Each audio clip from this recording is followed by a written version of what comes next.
He's not here. Yeah. Good thing he's not here. Good morning, everybody. Hello, happy Friday. It's We Are Live. Big show planned today.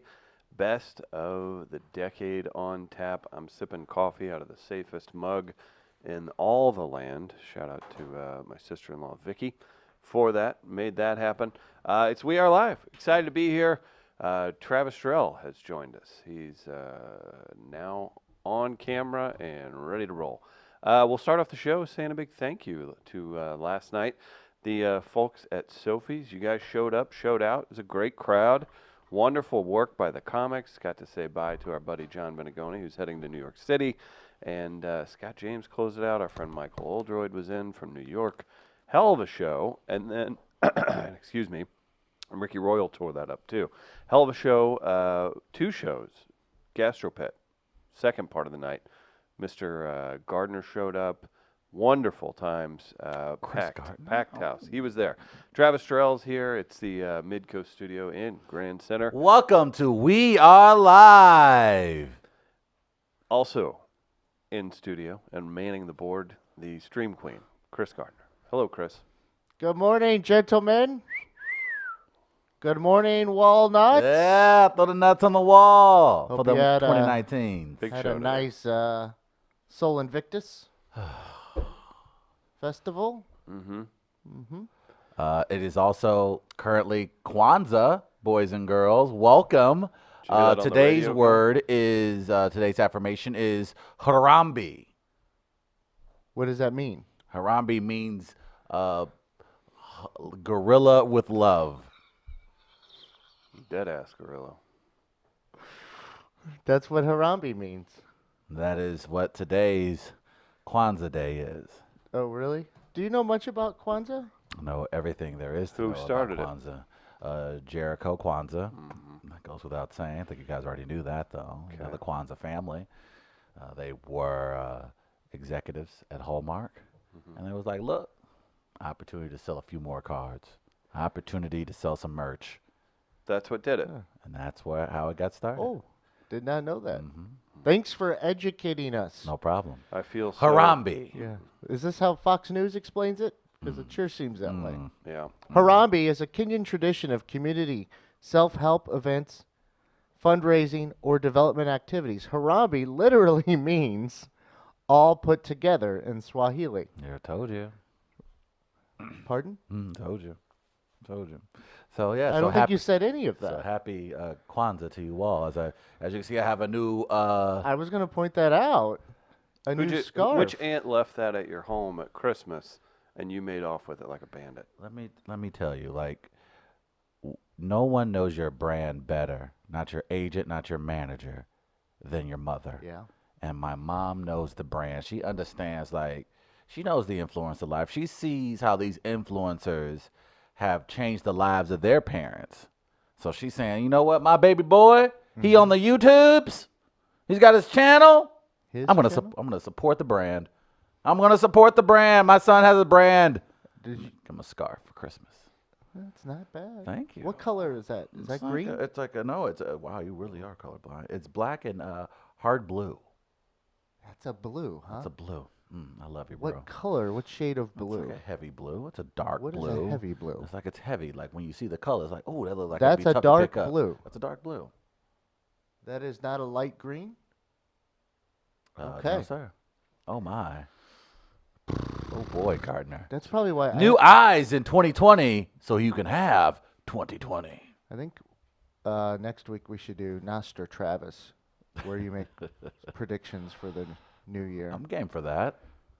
Noster Travis. I saw some really intense 2020 predictions, so I'm into the prediction game. Oh, are you? I am. Yeah, I know you are. I am very much. I've heard you talk about it. Problem is the results of your predictions. I figured out. the what will be the Democratic ticket, Oh, and I will be happy actually to share that with you all. It is going to be Sanders Patrick. really? Sanders Patrick. That is going to be your Democratic nominees. Sanders Patrick. Okay. I'm down. Dan Patrick? Oh no, it's going to be Duval Patrick, former governor. Is it Duval or Duval? It's gonna be one of those where it's just gonna take. D. Patrick. Yeah. Still Dan Patrick. Yeah. That'd be a good ticket. Dan Patrick and Bernie Sanders. That would be. Would listen to the hell out of that podcast. Mm-hmm. Imagine Bernie Sanders talking. I've seen Bernie shoot. Before the color barrier, this is what baseball was like. He doesn't sound like that. I know, I can't do Bernie it. sits down. He goes, 5'9", 180. Ding. By the way, how about Larry David stepping in to play Bernie Sanders on SNL whenever they want? Yeah. Whenever they need, okay, we got a Bernie sketch. Yep, there's Larry in the corner. Good to go. That's probably so easy to do. What a great life Larry David has etched out for himself. You got 2 networks that'll essentially let you come and go how you please. Like HBO's like, bro, whatever you want to do with Curb. If you're a Do cast it. member and you have a decent Bernie Sanders impression, are you like, Yeah. David. Like, you have to, part of you have to be like, damn, like, for real, Larry David, you didn't have anything else to do? right? You got a new season of Curb coming out? This is how you're spending your time? Yeah. Fine.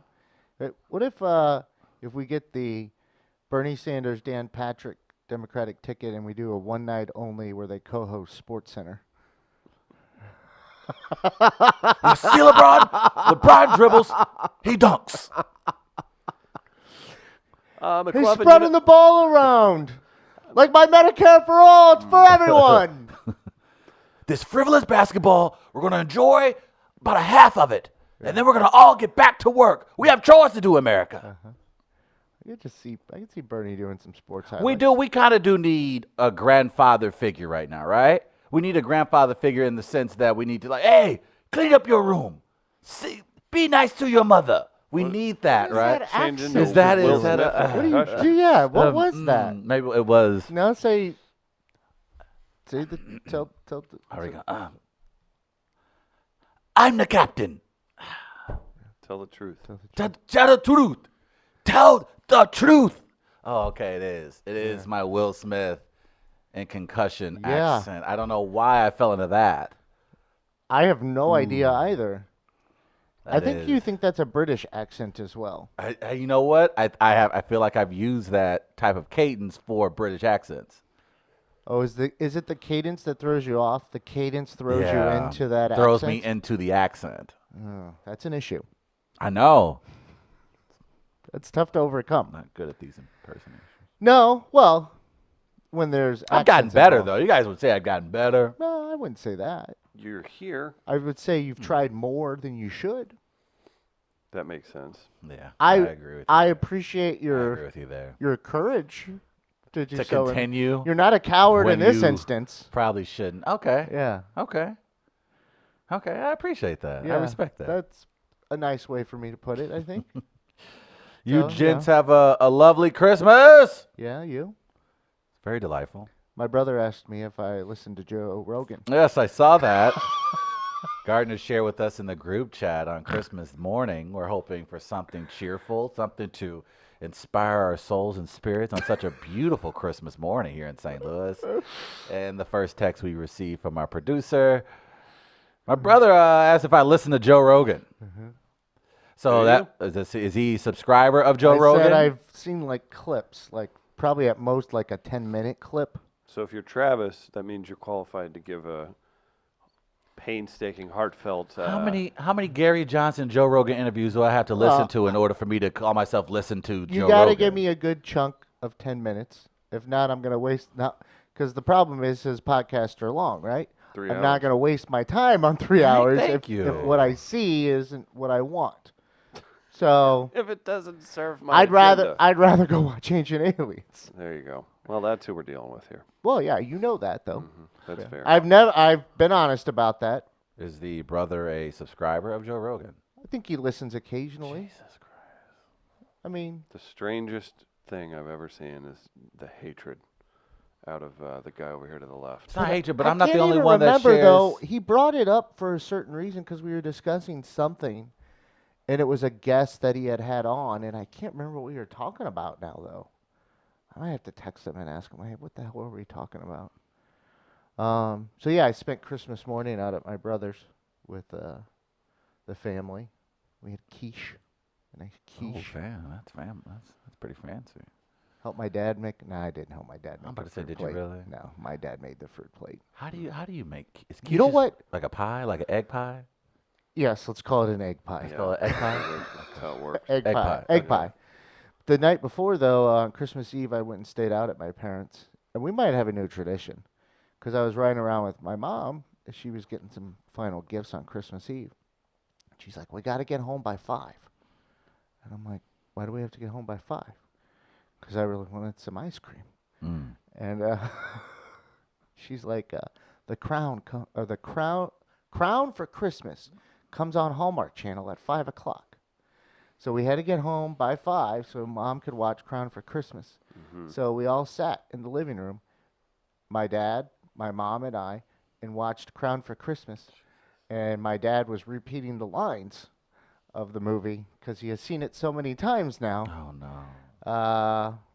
He Oh, was no. telling me about it. And I go, "Oh, she's from Philadelphia." I was actually playing tricks with him too. I go, "She's from Philadelphia, isn't she?" He's like, "No, it's Brooklyn." I'm like, "That's a test, Dad. Yeah. You don't have to." Failed it. Yeah. Your dad like reminds me of Gandalf, so it's like hearing Gandalf talk about millennial things. It's Why just very Gandalf? because he has the beard. Actually, two other of my uncles have that beard right now too. I What? found out on Christmas Day. And of all It was the- like 3 Santa Clauses sitting in Grandma Gardner's living room. that is awesome. That's Lo- when I brought up, "Hey, I should definitely do Santa Claus next year or be like a mall Santa, because we could definitely make this legacy family of Santa Clauses. work." You are at the beginnings. You're at the origin story, perhaps, for your family right now. You did some shaving of your own. It looks like Yeah, over the holiday. it's for Mom more than It's anything. for mom more. So Okay. wait, if you did a ponytail and had the beard at the current length, would you be like Jimmy Buffett Santa? Yeah, maybe. Yeah. Oh, I like that. Because Right. like I walked into Grandma Gardner's and I was like, "Here's Santa" to my dad, and I go, "Here's Jesus." Can we make that a character?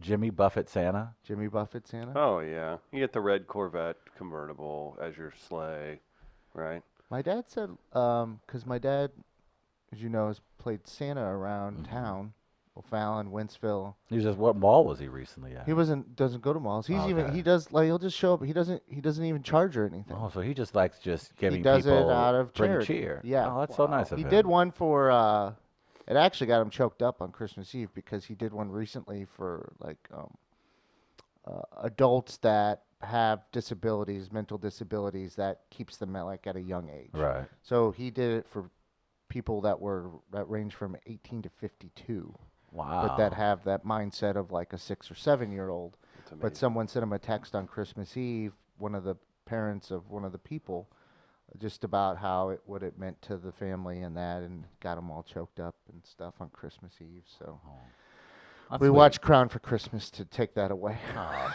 that makes sense. Now that makes sense. Don't show your feelings, I want. Father. I'm curious because your father is so generous, especially with his time. Like I wonder He what bought the his own reaction- Santa Claus suit. For Well, like that's what I'm saying. $600. So he's doing it. He's not doing it for money. He's doing it because it brings cheer. Mm-hmm. But I can't help but wondering if an old black man decided to go around the neighborhood dressed up as Santa, if it would be received in the same way. In O'Fallon? Yeah. No, it wouldn't. Okay. I told you 2 houses down, somebody kept a Confederate flag in their garage. It still pisses me off when I go out there. I'm not like As soon as I pull out, because her garage is open sometimes, I go to my mom, I go, "Oh, I see the flag's still up," because she knows, like she sees it in my eyes, she knows. because she's like, she knows I have a lighter, and so it's like, oh, man, he's gonna go. I just one day I feel like I would love to be your father's age and also bring that Good same luck. type of cheer to the neighborhood. Mm-hmm. And maybe I would like to bring cheer to the kids out in O'Fallon, but I probably couldn't. I think my dad does it in a way too, because he might see me as a lost cause. So he's like, I gotta go make up for what I've put Okay. out on the world. Oh wow. Oh, wow. Yeah. That's That's a theory of mine. oh, my. Like, cause Working like theory. he called his brother on Christmas Day to wish him a Merry Christmas. Mhm. But well, actually, no, not to wish him a Merry Christmas. Oh, okay. In particular, just to call him and tell him he loved him because my uncle is a Jehovah's Witness, And so he's like, I'm thinking of him, but I obviously know what his beliefs are, so I Right. don't want to, Mhm. do whatever. Did he And- convert for a significant other, or how does that happen? I don't remember Pretty big jump how from the Catholicism yeah, to and Jehovah's Witness. it's a Catholic family, Yeah. huge Catholic family. Okay. I'm not Uh, judging, but I am. I don't know how the conversion happened. I don't know why He's or gonna how it walk all. up and give away all those holidays and birthdays and the like. Something happened. Does he have to wear a khaki skirt to his ankles? Is that No, Jehovah's Witness? I don't know. I think it's Pentecostal. And that's Yeah, I women. don't know if that's it. He doesn't live in Missouri anymore, so we don't see him every so often. But he called him and just said, "Hey, I'm just thinking of you. I know I love you."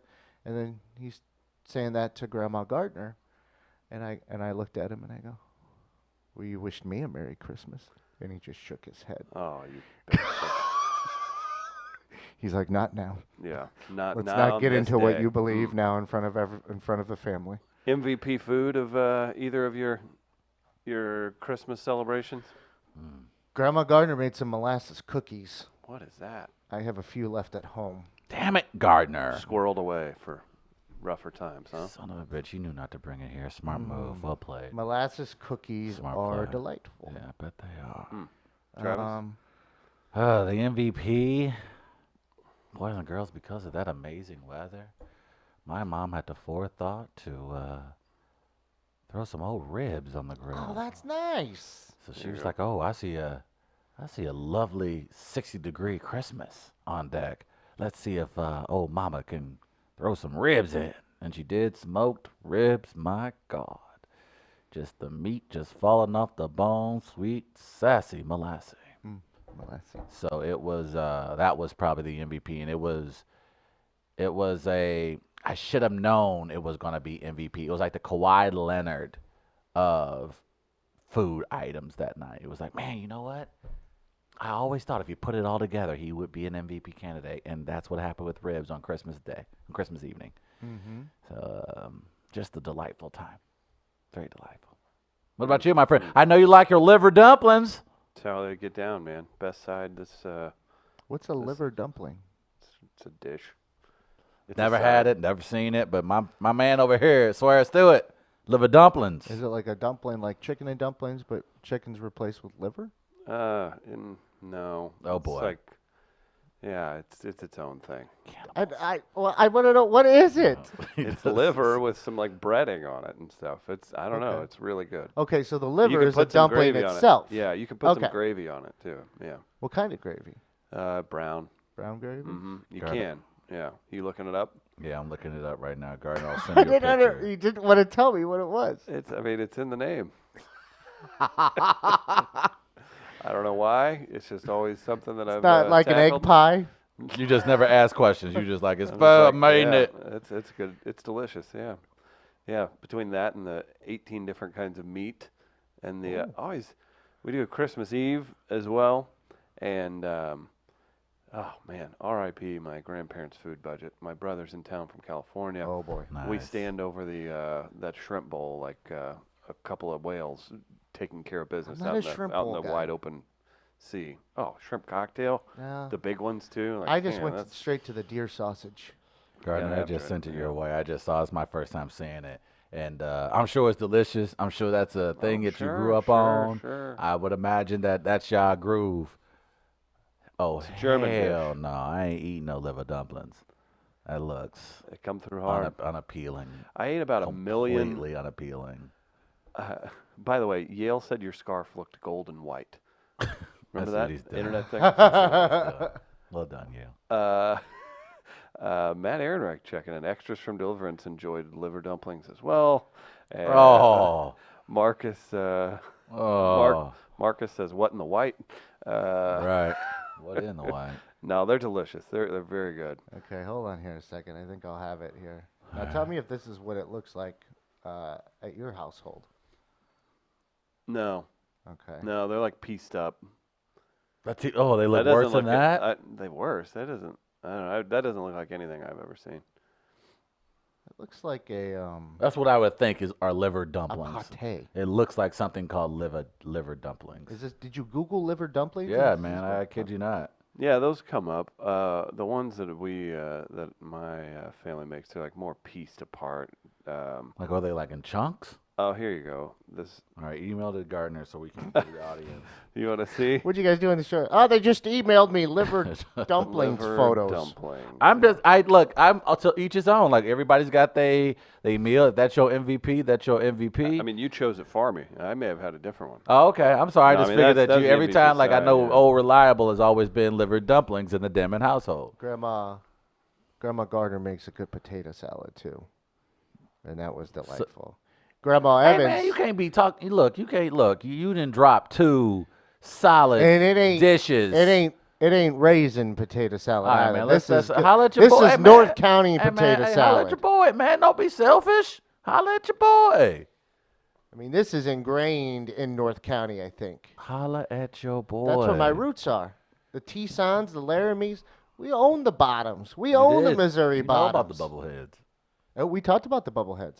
See? I got in conversation about bubbleheads. Grandma Gardner brought up Bellefontaine Cemetery, and then that led to my self-guided tour of Bellefontaine Cemetery. What else? We talked about the River de Pere, Forgot about it. You went on a Oh. cemetery tour by and my yourself. uncles all owned Harleys, and they were. I was telling them about my scooter, and they were just laughing at me. You're an idiot. So I told them I'd bring it out in a couple of weeks when we're going back to Grandma Gardner's.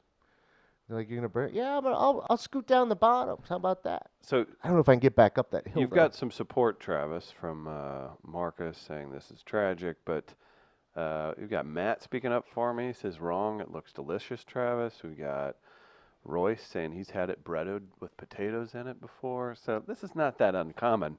You just have to be from a very highly populated German area. In did you get the picture? Gardner? Yeah, I'm getting it ready This now. is closer Oh, to what I've seen my whole life. Well, it's gonna be a second. Yeah, that's fine. Real quick, just wanted to say thanks to our friends at Tech Electronics for helping us keep the studio up and running, the cameras, the board, all that great stuff from Tech Electronics, local company. But they're also hiring, and if you have a tech background, check out their website, techelectronics.com. Plenty of positions throughout the Midwest at many of their locations. All right, here you go. Here's the picture. Liver Chris, dumplings? Yeah. Would you call them Liver dumplings. dumplings or dumplings? Dumplings. Okay. This is what. That's Chris said. closer to what Okay, now I've that seen. looks more appealing. I mean, that's a lot of gravy. But Okay, that's now that looks closer to more what I've appealing because it seen. almost looks like stuffing Yeah, you do. or You- dressing. It works its way Is it into the fried mashed or what potatoes, is it? and I've never made them. It looks Is like it probably It baked? almost looks like it's boiled or baked. Yeah. I would imagine baked. And like Chris said, it looks like there is a lot of gravy on that. But I'm willing to try it. I'm willing to give it a more go. The balls didn't do you any good, so yeah. Yeah, it wasn't. and that- In on Okay. that. No, yeah. I always, again, feel very lucky that it's provided. There's a lot of assortment of meats that you can get into. We had turkey and prime rib and ham as well. Yeah. Like you can. I do ham You can then get because wild. I don't do ham often. So I always like getting into the ham. That's a good call. Ham is the forgotten go-to. Ham is Mm-hmm. the reliable. It's the JJ Redick probably of meals. It's like, you know what? Roll the ball out there. He's gonna give you at least 3 to 4 threes. So Yeah. definitely old reliable. Because I don't ham. buy a lot of ham lunch meat. I buy turkey or chicken more than anything. So I'm like, well, let me take advantage of ham while I can.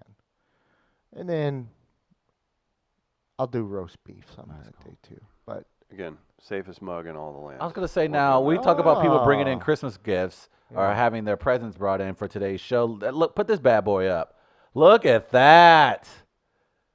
I kid you not. I'm no merchandising expert, but I think if you put that Sister-in-law on crushed the it. if you put that bad boy on the BuyJack website, that's gonna be the highest selling item. Be a big one for We Are Live. I huh? want one. I'm serious. I really want one. Look at it, and I love how she has a frame of just you and your face. Mhm. Look at that. Flip that right there. There it is. You see it right there in the corner. Look, it's just Chris and his face, and you're so fucking serious in this photo. Like ain't you no are, joke. you are. That Right. Bullies beware. were you pissed? They probably told me to look tough, and that's the only thing That's I had. I was like, I'm 9. That's I what don't we're gonna really- do. We're gonna do the Yeah. Denman Karate Challenge have in a 2020. Oh, let's do that. You ready? Okay, hold on. Hold on. You ready? Here Okay. you go, Travis. Oh, wow. You look like a purse model. Okay. That's what you think of me. Is that a Versace? Yeah, okay.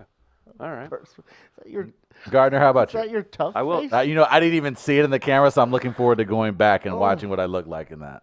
You want me to be tough? I can't be tough. Do it. I had No, I enough. Do can't. it. Give us your I don't have Denman tough. I only have Denman angry. Karate Challenge. Give us your tough. So wait, hold on. Let me see this mug again. See the mug again. Okay, so it's down here, Mm-hmm.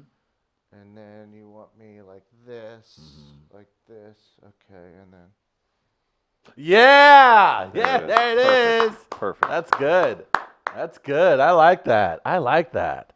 That's going to be the thing. Don't break- Send that in your Denman Karate challenges to, do you want to do the Instagram page? At We Are Live Radio. Add us. Add us. That's right. Oh, We'll God. share He's, it. oh, man. Look how much. Oh, my God. Wow. Look at that Denman Karate Face Challenge. Oh, fuck with that. Wow. that's right. Oh, wow. Yes. I'm trying to think. Funnier moments. There was like I got a, I guess my mom was grabbing things as she was walking out of one of those stores. It was like a blanket, and it was kind of funny. It had a bunch of wolves howling at the moon. And we were like, what? Why did you get this? And my dog walks up, picks it up, and just starts going wild on it. I was like, well, I guess let's see who's claimed that present. So that was a good one. Overall, good times, though. I had Grandma Evans yelling at me a number of times, which was fun. Oh, good. It's like a tradition. Yeah. What'd you do, Gardner? Well, nothing. They pulled up at my parents' house. They were meeting us there before we drove out to. My mom was going to drive them out to my brother's, and I just happened to be outside smoking when they pulled up, and pull up right in front of the house. Grandma rolls down her window, doesn't even say Merry Christmas, and goes, "Stop that smoking!" And I go, "Merry Christmas, Grandma." Oh, man. You ruined it for her. And then we were at their house later for a little while, and Grandpa's got this blood pressure machine there because his blood pressure's been running high, so he's got to take it a number of times throughout the day. So I was doing it, and I was trying to put it on, and Grandpa was showing me, and then Grandma just, "Damn it, Bob, you're doing it wrong," and just yelling at me as I'm putting it on. She's like, "You gotta put the strap on this way, Christopher." And then I look at my grandma and I go, "And you wonder why Grandpa's blood pressure's high?" Oh, man. Giving it to him, huh? Then she smacked me on top of my head. Yeah. As you should have. That's our relationship. Do you though. guys have like honestly like stressful parts of holiday? Like I don't know if I'm just super lucky or what, and I'm not. I kissing get ass. anxious at one point just because I feel like I think I'm done. There have been moments where I've wanted people to corral their kids a little more so everyone could enjoy themselves, not mad at the kids or anything like that. Outside of that, I don't know. I always have a pretty good time. Yeah, I was fine. And Yeah. they were like, "Oh, are you all right?" I'm like, "Yeah, I got a CBD sucker. If anything's There you go. oh, Perfect. get me for a little while." I think you just have to fully embrace the diversity that is your family. Like, Family's complicated. yeah, families are and I think that's you couldn't say it any better. I think Gardner. I think family, you love them, and they get on your nerves, but you love them. They're complicated. You love them. At the end of the day, you love them, but you don't. You get it. It's You all don't over try the to place. explain what they are, how they are. You just try to love them as best as you can, and I think for me, as I've gotten older, you try to make room for that diversity. You don't want to be, again, it's blood, it's family. You want to be embracing of wherever they are in life. And I think that's the beauty of it. I don't know, that's why I enjoy the holidays. I was happy to be able to see all of and again, I come from a very large family. So to be able to see almost everyone, basically everyone, rarely ever happens. So to be able to have that happen this year was very cool for me. Everything else was just a cherry on the top. I saw Whitley, my niece. Nice. It was How her is she first doing? Christmas. Her whole cutie pie. She was doing good. I Very was cute. singing No, Christmas please, songs please to no her. More, no more singing to the child. I sing to her Do all the not- Can you time. please no longer do that? No, because I walked into my brother's and they have, Pandora going and it's on whatever country music, Oh. Christmas music, and I'm like, what the fuck song are we listening to here? It's like Happy Birthday Jesus by Alabama, and I'm like, this is not going to work for me. Like, this is not going to work. Rogan fan. So I was singing the Pogues to her. I'm like, Fairy Tale of New York. It's the best Christmas song. Yeah. So stuff like that. Or then I was singing, Please Daddy Don't Get Drunk This Christmas. Mm. And then my brother's like, too late. That'll happen. Does anybody Then he was like, you want to shoot guns? I'm like, no. Does anybody overserve themselves at you guys' Christmas? No. Yeah, mine either. No. We took a shot though.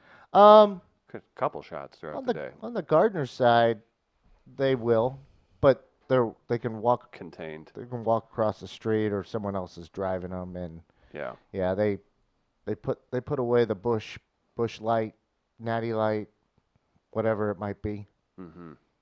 cheaper beers, That makes sense. so they can get through a lot of them. Okay. That makes sense. Yeah. Real quick, wanted to say thanks to St. Louis Counseling Services. I know holiday season can be stressful for some folks. If you feel like you need to chat with someone, be sure to check out St. Louis Counseling online, stlouiscounseling.org. That's where all their services are listed. They've got great, affordable options, whether you have insurance or not. St. Louis Counseling Services right here in St. Louis, Missouri since 1955. Also, check out their podcast, Mental Health Matters, if you're looking for great, interesting conversations centered around mental health and stigmas surrounding that issue. We've got best of the decade. We've got plenty to get into. Yeah. Gardner, would you say that's going to last an hour? I honestly don't know. Yeah. I'm sure it'll take some time because we'll want to talk a little bit about each thing. Well, I was thinking maybe we close out with some Make It Racist, and then we'll do best of the decade next hour.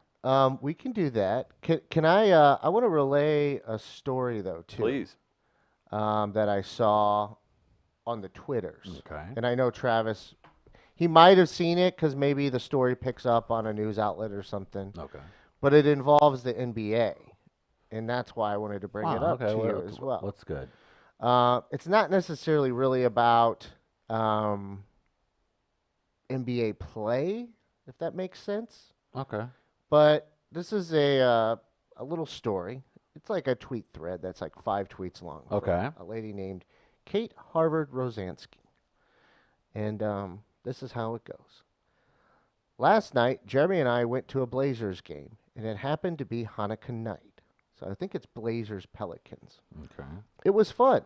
They had a big menorah. But towards the end of the game, which was going poorly, some drunk guys behind us started yelling about this effing Jew holiday. Mm. I was very alarmed. I kept looking at Jeremy like, are you hearing this? And he seemed confused. I was scared. And also, I thought I might be going insane. Finally, they left, and I turned to Jay and said, I can't believe this is what we do. These anti-Semites, what the what?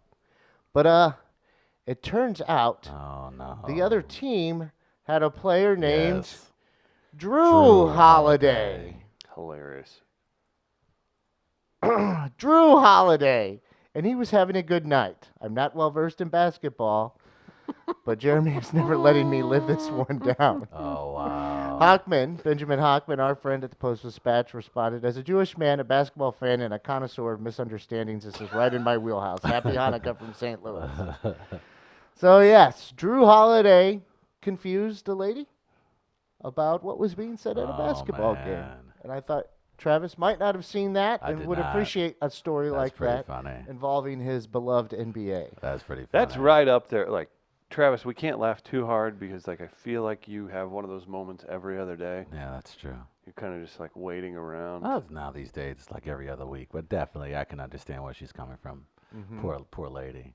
Oh, poor girl. Okay, it Effing- happens. Effing Drew Holiday. Effing Drew Holiday.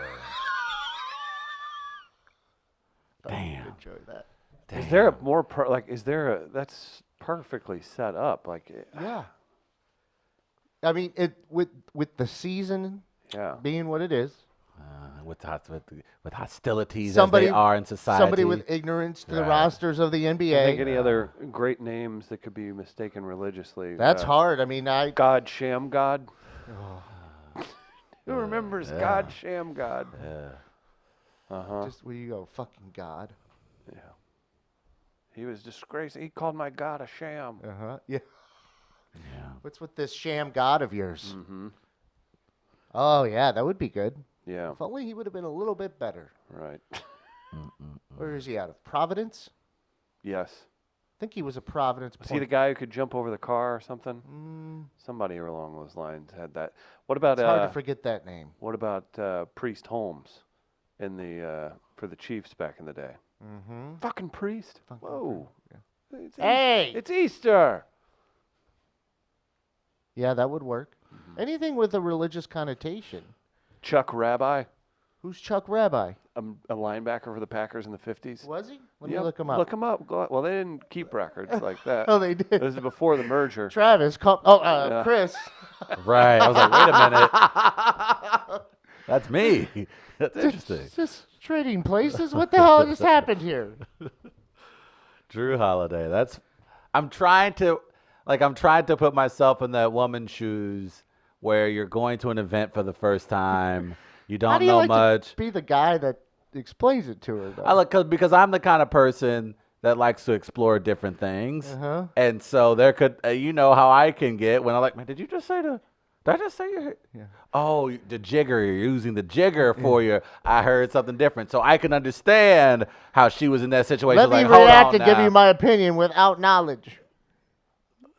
The most human thing you can do. Yeah.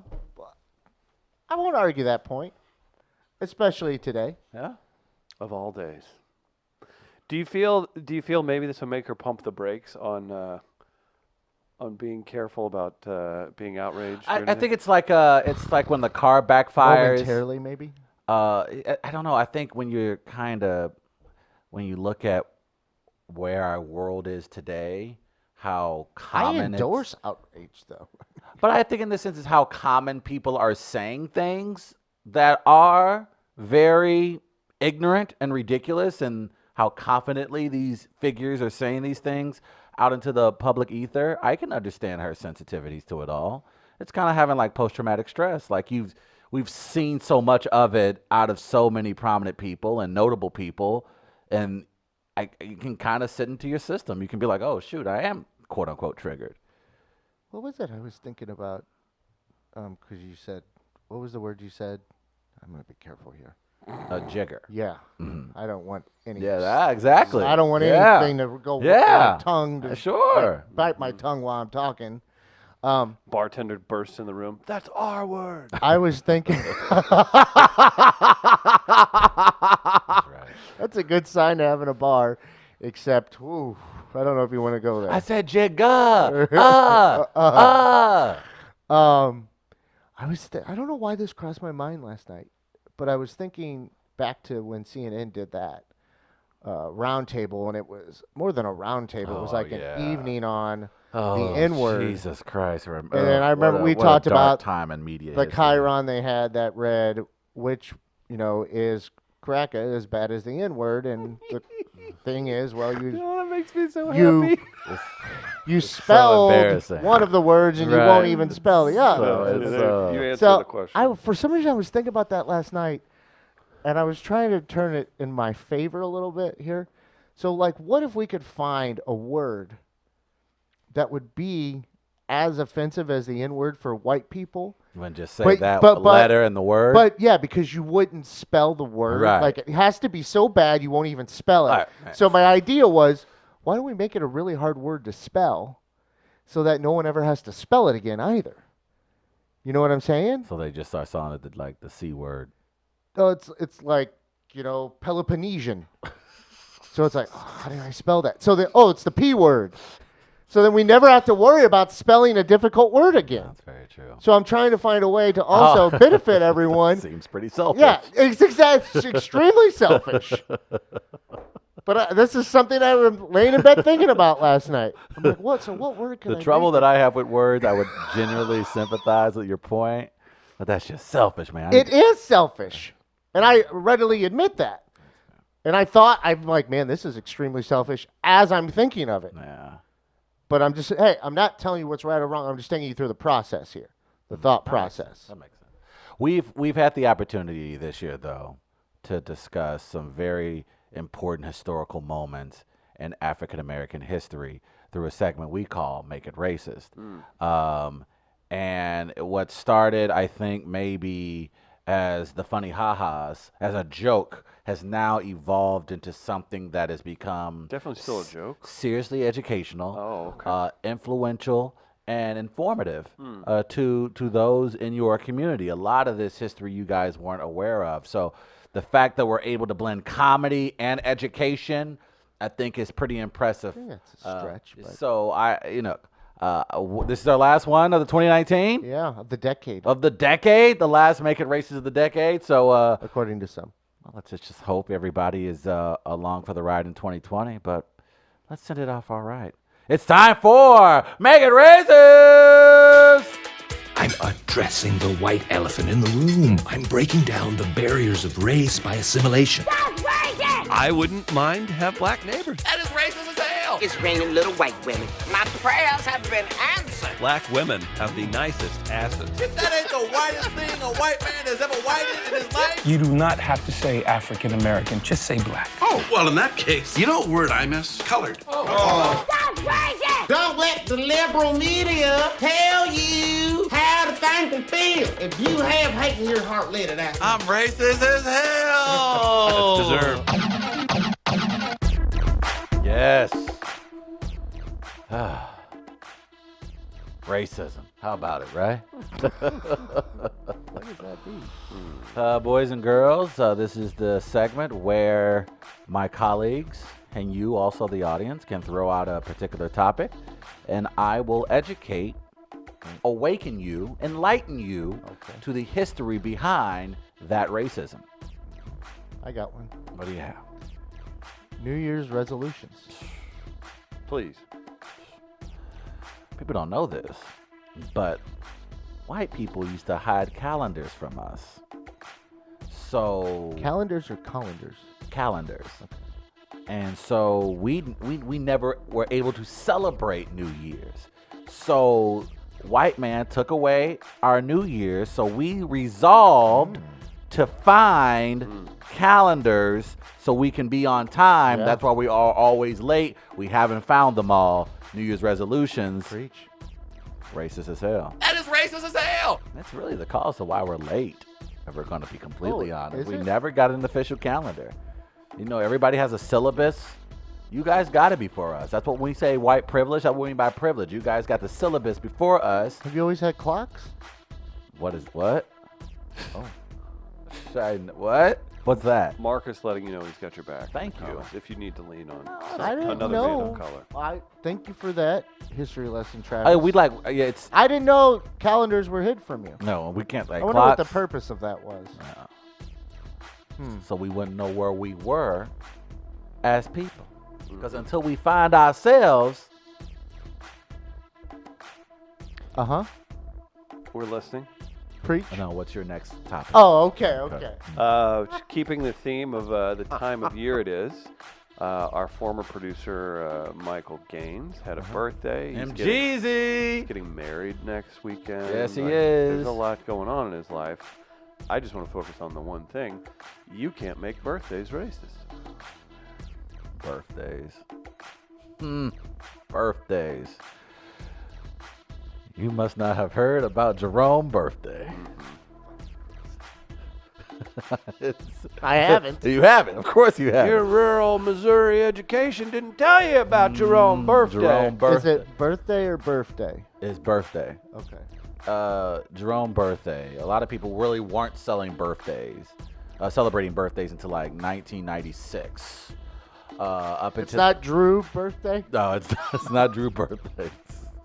But what Jerome birthday would do, he would get together with his families and friends. He recalled from what it said on his birth certificate. Birth- It's like, you know, it's so. Oh man, we may have hit the bottom on this one. So He's Jerome lost his heater. Oh, this is bad. This is like Wainwright strains his shoulder. Like, man, he should have retired last year. He Sorry, could've I went over the top. when I said Drew birthday, I was like, oh, that's Christmas. Put it this way. So Jerome birthday, one day he was having a crew over. They was up here celebrating. Boom, boom, boom. What were they celebrating? They were celebrating what it said on his birth certificate. Oh. He was like, man, that's cool. That's the birth certificate said I arrived on this day. Oh. It's almost like it's my birthday, which is ironic because his last name was Birthday. And so did they all laugh? they all laughed. Police outside heard all that happiness, came inside the house, shot Jerome Birthday in the stomach. Did he die? He did not die, but he was mute. And therefore, he's still alive. A lot of people don't know this. He couldn't even sing his own song? No, he could not. Oh, So no. that's the He tragedy. became a mute from Became being mute. shot in the stomach. And to How honor did that make him mute? to honor his, I'm not Body a doctor. works in mysterious I don't know. ways. I'm not a doctor. And so, to celebrate You Jerome, look like you're trying to hide under your hat right now. If he could crawl under that scarf, he would. and that's why the birthday song exists, because it cheers him up. That's why you say "Happy Birthday to you." So that cheers him up. He's still alive. Mute, can't speak, but he appreciates it every time somebody celebrates. So know Birthdays, racist as hell. That is racist that as was hell. a long, meandering walk. That sure was interesting. Where am I? I don't know where I am now. Where's that calendar to let me find myself? I miss Sam, man. I miss Bay. I miss my Bay. That's how it goes, man. Oh, Travis, you can't make sledding racist. Although we won't be doing any sledding anytime soon. It's beach weather around. You know what? When it used to snow during slavery, we were the sleds. That is Sleds, racist you as hell. racist as hell. Okay, that was better. That was more efficient within the Yeah. lines of it. Yeah. Look at that. Punched that one up pretty quick there. Yeah, he had that. When a name's involved, you know, Yeah. you never know where you're gonna go. Brevity. Yeah. You get lost in the woods. Yeah, so sometimes. Nah, pretty much all the time. Okay. That's how I learned about the Motown album "Fuse It or Lose It." Oh, wow. Christmas cookies. Make them racist. What's in Christmas cookies? Deliciousness. Watch yourself. Chocolate, sugar, molasses, all contributing to the diabetes, Oh, high blood pressure, hypertension. Wasn't it true Lyndon B. Johnson created diabetes in conjunction with the FBI? Larry Bird created sugar cookies. Okay. Cookies, you racist as hell. Did you That guys, is racist as hell. you guys have those wreath cookies? It's just basically green dyed cornflakes with red hots on top of them. Oh man, let's. Do you talk have about those? it. I've had them. They're not bad. They're fantastic. speaking of diabetes, like Sean has issues with his feet. My friend Sean. The foot. Shout out to Sean for the "Twas the Night Before Christmas." Sugar Yeah, foot. and we were walking home together last night from Rosie's. We split off at one point, but on our way, Sean's shoe fell off, and he didn't notice right away because he couldn't feel that it wasn't there. And he almost fell down on the sidewalk. He's like, my shoe fell off, and I'm like, I'll go get it, Sean. Just stay here. You're a good man, Gardner. Just don't move. And then he's just, would you look at that cloud? That cloud looks like, no, I thought it, or is that fire? No, Sean. All right, one more. Travis, make New Year's Eve racist.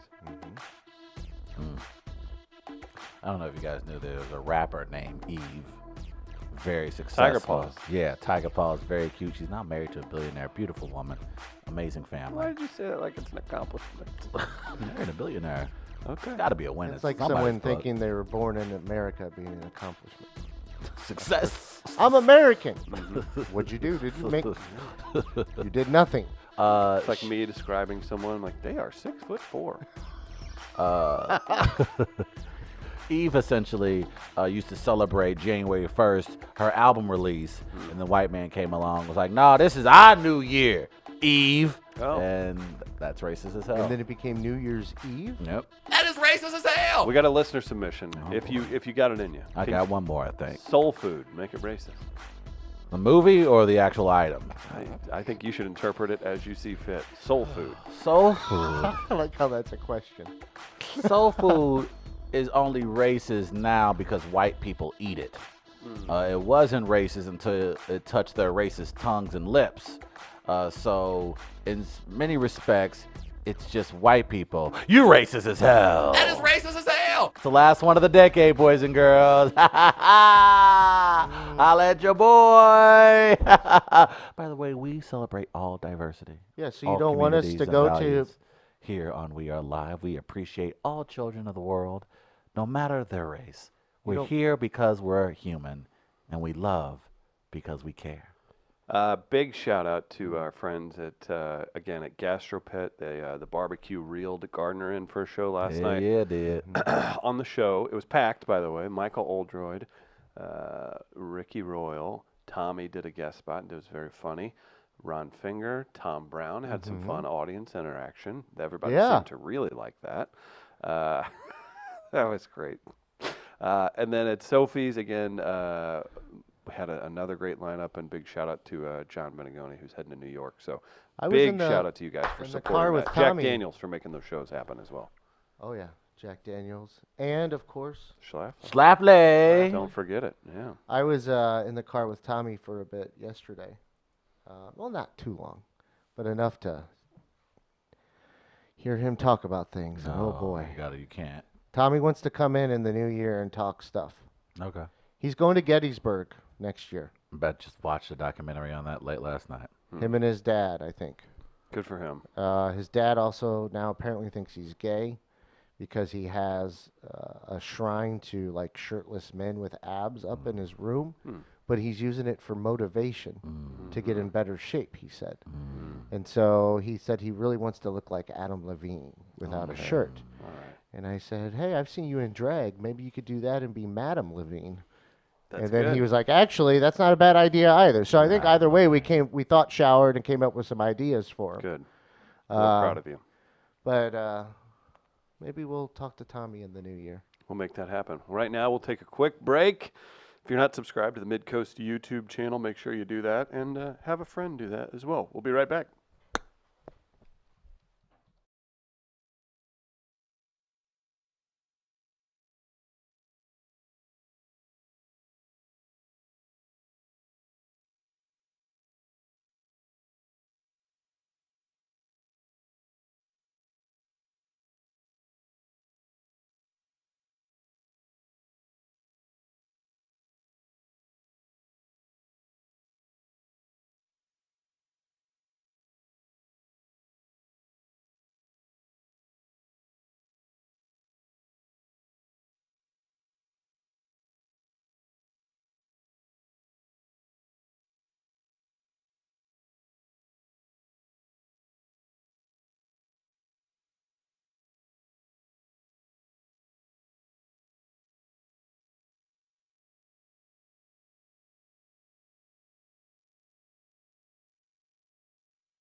Welcome back to the show. Chris Tim, Travis Terrell, and the great Chris Gardner here.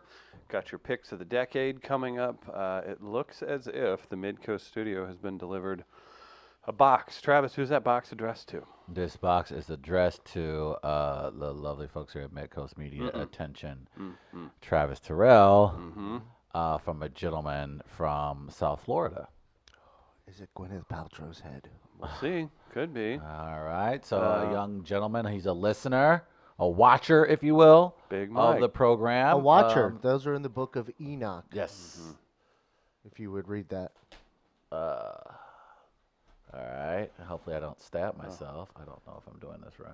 I don't think you I are. don't think I'm just putting holes in things now. Why don't you? Okay. Why don't you? Okay. Do Talk amongst Do you yourselves. not know how to so get into a Travis box? is doing well, it's not the way I an usually get in. unboxing. Big Mike has sent this in. Struggling. It seems. Yeah. I'm I'm actually. Do you want me to It's step in? uncomfortable. Yeah. Why are you doing that? Yeah, this is very. You got. You just. How do Trav, you- you just Okay. you go here. Okay. Slice. All right. And we'll see what's in the box, right? This is fun. Yeah. Not as easy as it looks, huh? I'm not slicing holes in it. That should do something for you. Can you open the box? Okay, we cannot seem to open the box. Can it? This is great.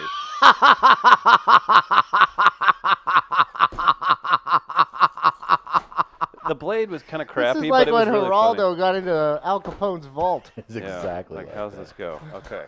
So what's in the box? What do we have? What do you think it is, Travis? Look at that lid. Rihanna's ass? No, I don't think that's how that works. Okay, I don't know what kind of box this is. Okay. So there's another lid? It's like a lid on top Oh, of a lids. lid. You love lids. I do love the lids, though. All right. Okay. Okay. More. There's more boxes. Is there more box? There's more boxes on oh boy. Oh no. Oh, Gardner. This is the best.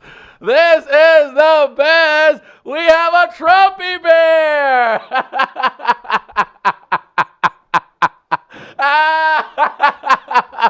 Oh my God. Oh my goodness. We have an That was quite official- something. That's We have an official letter as an well. official letter from the. Oh my goodness! An official letter from the President of the United States. We have ourselves a Trumpy bear. Big Mike Unbelievable. coming through. Holy Oh shit. my With goodness! the This is official the funniest thing I've ever Trumpy seen. bear. Normally I'm scared Would you of like bears. to read it, Chris? I'll read it. Yeah, look at that hair. Look at that. Huh. Look at that. Oh the my zippering goodness, it's and hilarious. This is Stitching. delightful. This is the funniest thing I've ever seen. I'm in my not life. scared of it. Dear Travis Blackfish Terrell. Happy Kwanzaa to my most bigly hater. I hear all the fake news you spread starting somewhere between 8:07 and 8:25 every weekday morning, depending on which hawk attack you've just survived. And let me tell you something, that hawk is a great symbol of the greatest country in the world, Russia. So have some respect and accept this gift as a token of my greatness. You're welcome. And then it says, this is not really from Trump. Calm down. There's a signature if you want to put them together. So Big Mike coming through with the gift That's for hilarious. Travis Terrell. We'll have to get a photo of this. Look at This that. is wonderful. This is what a day in history. This is fantastic. Yeah. It Get is. it close so I can get a camera 3 there. Yeah, hold on a second here. Okay, There you go. there we go. Look at that fucking hair. Mm-mm-mm. Is that that's Official. that's a perfect document. Yes. Wow, this is so freaking hilarious. I don't know what to say.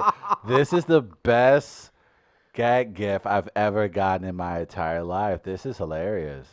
This is like, this is funny. This is really funny. Job well done. That's fucking funny. Oh my That's good. God. Yeah. God bless Trumpy Bear. After everything, this is I will have okay, tip of the cap. That's pretty fucking funny. The Great American Grizzly. God bless Trumpy Bear. Mm-hmm. Oh, that's funny. Oh my God. That is great. Look at you petting it. Oh, that is Look some at you petting that funny. mop. Oh man, this is gonna be a. Now that's one hell of a mascot. I don't Are you know. gonna? Where's it made? See where it's made. Oh yeah, God, it's a good good question. Where's your guess? Indonesia. God, that would be. I can't believe now I'm doing what Trump does to the models he see. Okay. I'm doing to this bear. All right, I Oh, don't there know. you go. Oh goodness. Oh, Did you find it? Unless it's like on the inseam. Was there something? I from- don't see anything either. Maybe they don't want you to know. Yeah. Shut up. Does it talk? Is it like an American flag or something inside of here? Oh no. Oh wait, it unzips. Remember? It does unzip. It unzips and the flag comes out. Oh. Oh, there's more to my. this, boys and girls. Oh, wow. No way! Trumpy Bear. Trumpy Bear has. Oh, that's. Look at that. Does that make you want to kneel? I'm about to right now. Should I, Chris? I mean, I don't. Oh, I mean, boy. There we go. Here we go. 'Tis the season. All right. There you go. That's how you honor Trumpy Bear. Yeah. All right. Does Trumpy Bear fuck that flag like Trump wants to? But I think they feel were whole? I think they were smart not to put where it was made. It was smart. Maybe it's inside that pouch. It probably is. Let's see if it's anywhere on the flag. Okay. This is delightful. Hold that flag up again. Somewhere, Lee Greenwood just got a boner. Oh, man. How many of those? Do you think he has a Trumpy Bear collection? Man, he probably has an entire house dedicated to Trumpy Bears.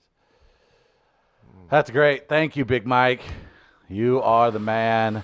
This is the funniest thing ever. Well, this is Got who better to this- reside this over is our hilarious, picks of the man. decade. This is great. Yeah, what a better way Like, to. I was so shocked by that. That's such a surprise. Like that, that's a I had no legitimate surprise. words. Yeah, I saw your face. You literally could not speak. No. That's why I just laughed hysterically when I so saw good. and it just hit me what it was as soon as I opened. So good. In a weird way, I kind of wish Gwyneth Paltrow's head was in the box. This was not what I was expecting. What a great way, though, Chris, for us to kick off our picks of the decade. I don't know if we have music. We do, actually. We You do have ready? music? Oh, okay. Yeah, here you go. Chris, this is Not music. Do it one more time. Do it one more time. Now, boys and girls, it is the last week of 2019, which means it's time for our picks of the decade. And believe it or not, coyotes. You don't have to have 8 women around you twerking. Thank you. I thought these two portraits and those two sound bites encapsulate a lot of what's happened over the last 10 years. That is, you know what? Yes, that those two sound bites Yeah. were just, they I would, mean, and yes. the portraits here, those sound bites, the portraits, Oh, Trump that's good. obviously wanting to have sex with the flag and Obama, and I'm going with a tan suit. Yeah, So, yeah, I think that kind of gets to where we're at. that's outstanding. All right. We got like 7 categories here. Okay. And we each have, now this isn't the best of the decade necessarily. This is what we consider our picks. Right. This is personal to us. I had a little trouble with that because of I ended up going with no, that's the bigger thing on a few things. Well, I didn't let's go discuss fully it. personal. Let's yeah. discuss it as we go along. Okay. Yeah. So I think we'll go in order each time with Chris, Travis, and then myself. And we'll start with the movie. The movie of the decade for you. And with Chris, we have this. Mud. No, you just wanted to have an excuse to have Matthew McConaughey's shirt off. I didn't ask for the shirtless picture. That was a Gardner choice. Yeah, I made this. Yeah. Why mud, Chris? Ty Sheridan, Reese Witherspoon, Matthew McConaughey, one of the greatest American directors in Jeff Nichols. You know him from Take Shelter. Yeah. Recently, Loving. Crushed in that. Usually gets some sort of, if it's not an actor, the film usually gets some kind of praise or near Oscar worthy. I know we go by Rotten Tomatoes. I was a little nervous what Rotten Tomatoes is going to have it at. and it's 97%. Really? Yeah. So I was I've never seen pleasantly it. surprised.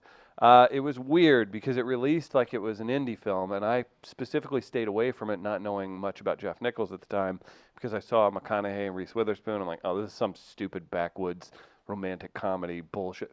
No. Was it very- like failure to launch? It was not like Failure to Launch. Terry Bradshaw was in it, though. It was kind of I saw that strange. in the theater. He played the sheriff. No, it's just a gritty story about a river town in Arkansas, some crazy stuff that happens. It mixes a little bit of that childhood adventure that you get out of like Stand By Me and stuff like that. Goonies? Little of that, but it was much more real. Oh. Faced people getting removed from their homes that have lived there for a really long time. Telling 'cause me of- Chester Copperpot wasn't real in well, Goonies? hey, hit a lot of small town issues that I was like, oh, that's interesting. They're going after that. But all in all, it's just great acting and a crazy story and all that. So it's one I think of the most when it comes to it. I was a little embarrassed. Like, damn, this is all McConaughey. This you'll see more of that. But I've watched. I'm trying to think of the decade. I've watched the movie Interstellar a bunch, and then Is there a line from that? Murph. Oh. And don't you usually go online and watch the Cadillac commercials?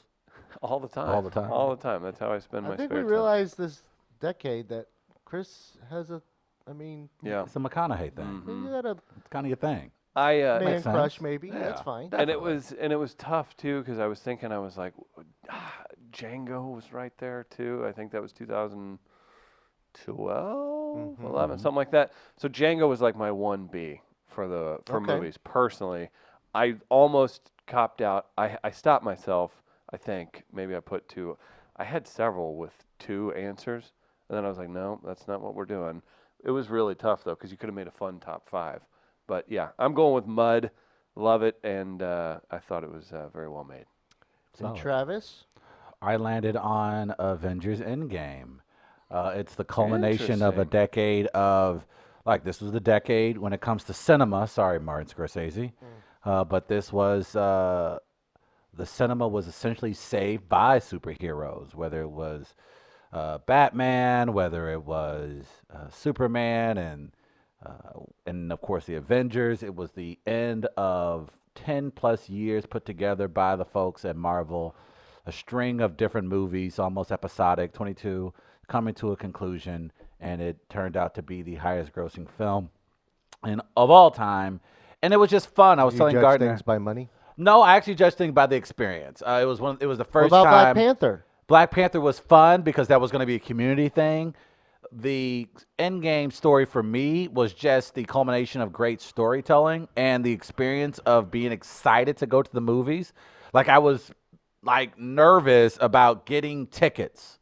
And I just remember how my folks would talk about how folks ran to the theaters for Star Wars and what it meant to them. And it was just this galvanizing, once-in-a-lifetime experience. That's kind of what I felt like with Avengers Endgame. You had these cool characters they built up over this entire decade all come to their closing end, and it was satisfying. And you can't say that a lot about entertainment these days when it comes to things like that. My cockness almost made me select a Wes Anderson movie, I should have known. The Grand Budapest Hotel.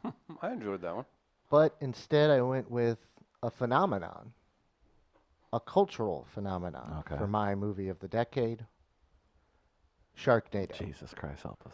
What it turned into, what is it, 5 or 6 movies it had turned into Yeah. on Sci-Fi. It launched other ideas. I mean, without Sharknado, we probably don't have Zombievers, No.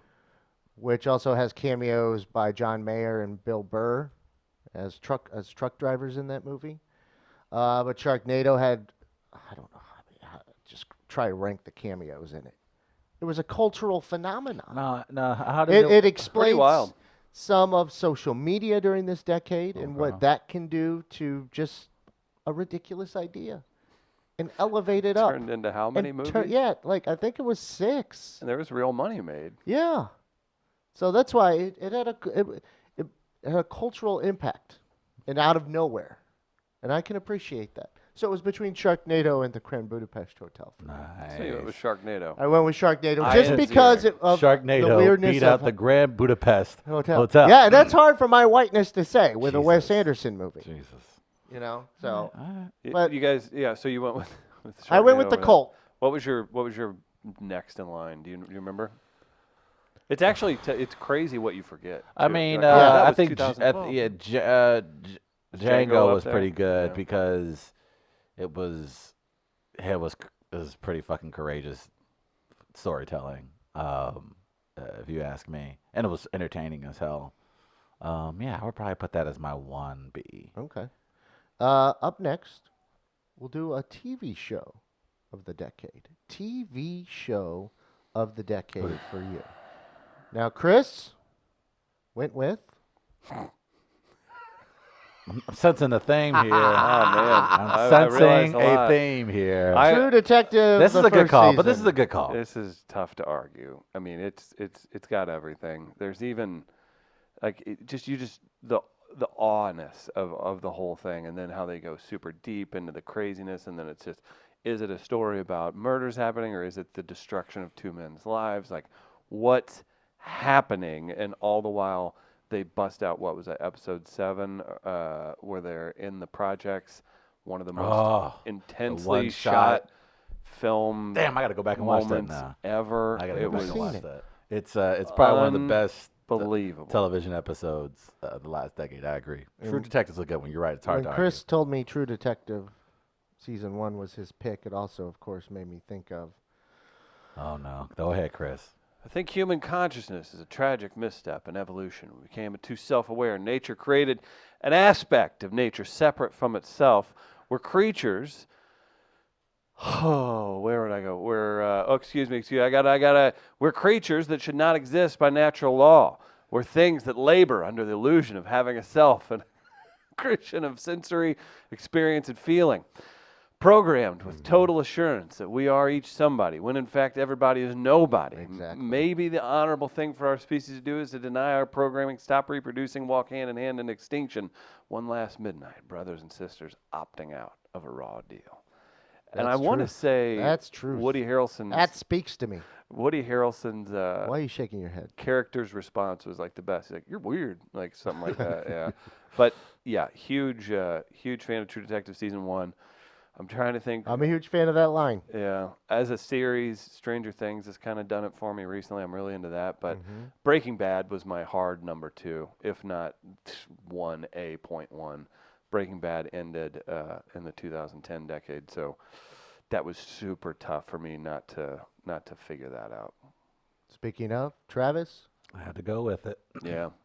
It was, again, I'm big on experience, and the reason why I chose Endgame, and it's almost the same reason why I chose Breaking Bad. Like, you get in your gut where you get excited to watch something, and that's what it was like with Breaking Bad. Like, it was just fun, original, artistic, and in many ways beautiful storytelling about a mild-mannered man essentially getting eaten up by his own ego. And it's such a brilliant performance. Bryan Cranston just put on a masterclass, and it's no matter what he does for the rest of his career, that is the staple for his career, and he should be very proud of that. You know? Did you not watch Malcolm in the Middle? I did, but I just thought his performance in Breaking Bad was just something I haven't seen on television. in quite Dentist some Tim time. Watley in Seinfeld. He was anti-dentite. Tom Brown suggesting the show of the decade was The Good Place. Good Place was solid. That's Good a Place good was good show. money. Good show. Very good show. But as far as Breaking Bad, we're talking about a phenomenon that essentially was dead in the water and was resurrected by Netflix. Folks got an opportunity to start binging the first 2 seasons, and it looked like it was just going to be a floater for AMC, and it became one of the biggest television phenomenons of all time. So the things it's done for people's career, Vince Gilligan go from X-Files to creating something like this, The World, that is Albuquerque, New Mexico. I just love that show so much. So thrilling and a great finish. Even with El Camino. It's a beautiful, beautiful series. I still haven't watched El Camino. I'm nervous. It's good stuff. It's just good writing. It's just good. And my show of the decade, television show of the decade, I watch it every night when I eat know what dinner. it is, boys and girls. Bob's Burgers. I'm sorry. Oh, I thought it was going to be Ancient Aliens. No? Bob's Burgers is solid, though. That's a very good. Proud of you because I was worried. I thought he was going to be Ancient Aliens. Bob's Burgers considered. is a good show. That is a funny-ass show. Yeah. Great voice characters. I mean, Tina's one of my favorites. I know a lot of people gravitate towards Louise. No, she's out there. Tina's big in the social medias. Well, and Tina has like the night terrors where she thrashes when she sleeps. And if you watch the episode where she crashes the car, the lead up to her crashing the car at the beginning of the episode, because she does the thing where she gets nervous and she goes, and just there's no other car in the parking lot. She just hits that one. It's fantastic. That's a fantastic episode. Good call on Bob's Burgers. I like yeah, that. Bob's Burgers that's what when I want to relax at home. If I'm going to try to binge anything, I'm not good at binging. It's going to be Bob's Burgers, or The Good Place is one that I have been able to do as well. It's brilliant storytelling, all three of those. A True Detective, Breaking Bad, Bob's Burgers. Those are just storytellers, and it's emblematic of the golden age of television. Like storytellers, just like fuck it, I'm just gonna do it, and it's really well done. It's really, those are good calls, guys. We have a couple listeners so far. People chiming in. Kim gives you a big yes on the Bob's Burgers. Okay, great. Also, Kim suggested The Revenant as top movies. Never of the seen decade. it, won't see it. Yeah, got to Gardner. So good. It is such a So- brutal movie. Oh, it's so brutal. Why do I So want to well see that? made. It is just a tour de force, as the kids call How it. do you know? Like the Bears don't. Like, Man, look, Bear would have won. I don't believe it. the Bear did win. They it didn't kill cut. him? They Did didn't it kill cut. Leo? No, Then no. I think the Leo ended up killing the Bear. yeah, that wouldn't happen. But it was by luck, I think. Is that what happened in Revenant? Didn't he kill the Bear? He shot it, and then they ran up on it and finished it off, right? Yeah, I thought that's what Yeah. happened. Okay, whatever. Okay. Yeah, I don't believe it. Oh, you crazy. No. Okay. All right, what do we got next? Your song of the decade. Song of the Alright, decade. what- Now, in this one, Chris did have a tie. Okay. Yeah, I couldn't deny the popularity of "Lose Yourself to Dance" with Daft Punk and Pharrell, and then personally, I went with Jason Isbell's "Elephant" off of was- Southeastern. Is- So yeah, again, if I would have went hardcore on the just Chris picks, I'd probably go with Elephant. But "Lose Yourself to Dance," like you Good could hear it song. everywhere, and it was like it held credibility. And I didn't ever really get tired of it. I haven't gotten tired of it. Yeah. I've yet to get tired of that song. I love that freaking song. Elephant's just like quintessential, one of the greatest songs ever written. The story told, like holy Yeah. shit. So yeah, and then watching him ascend has been fun too. Yeah, it had, and I appreciate Isbell just because he reminds me more of the type of country music and artists that I like Townes Van Zandt and those types that are like writers. The writers are where it's at. Yeah. That's what even with like Chris Stapleton. Mm-hmm. You know, I'm not completely like head over heels like others are with him, but I respect a lot of the work he does because he's the writer type. And those are where the songs come, because you can feel the songs then. Then you know the stories. Like you can hear them. When you hear other people sing, you're like, this is too polished. Mm-hmm. Like, give me something more real. And I get that from Isbell. Absolutely, and it's been fun watching him, go from member of the Drive-By Truckers with a drinking problem to, a huge, well-respected, just the man.